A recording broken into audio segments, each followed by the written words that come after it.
Welcome you to this session on machine learning, a part of artificial intelligence. In this lecture, we are going to discuss about our fourth type of machine learning algorithm, that is random forest. Basically, forests are made up of trees. This random forest is also based on the concept.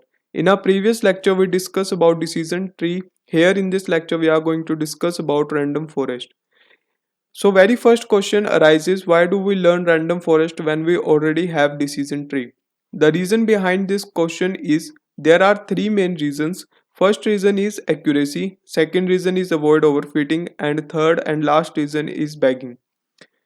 So more accuracy means decision trees are not as accurate as random forest. Decision tree works more efficiently with data, but they are not as accurate as random forest.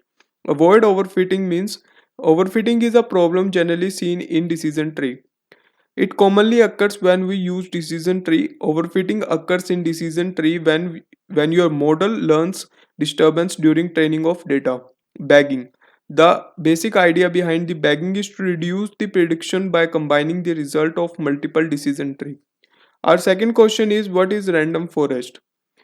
Now let we discuss about random forest. Random forest is a supervised learning algorithm. It is used to build multiple decision trees and join them together to get more accurate and stable prediction.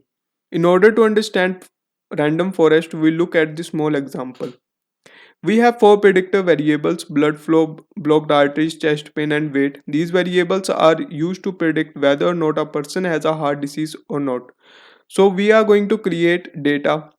We are going to create a random forest using this data as shown on the screen. So this is our data and we have to predict that a patient has a heart disease or not by using random forest. So our first step is to create a bootstrap dataset. Bootstrap dataset is defined as the randomly selected observations from the data. Next step is you are going to create a decision tree. Third step is you are go back to the first step one, create a bootstrap data. Again, create a decision tree. These predictions is performed hundreds and times until you have multiple decision trees, that is known as random forest. Now that you have created a random forest, you will use this random forest to predict the outcomes.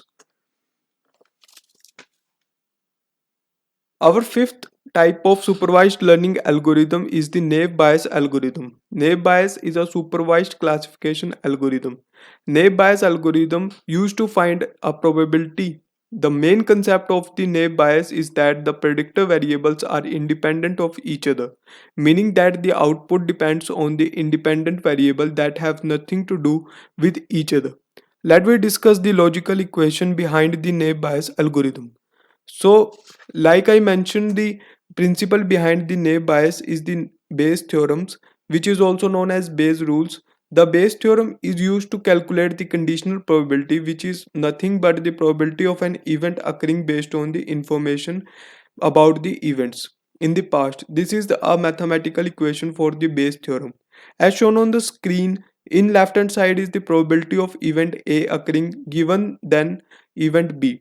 P of A is the probability of event A occurring, P of B is probability of event B, and PB of A is nothing but the probability, conditional probability of event B occurring given the event A. So if you want to stay connected and stay about the recent technologies, then subscribe.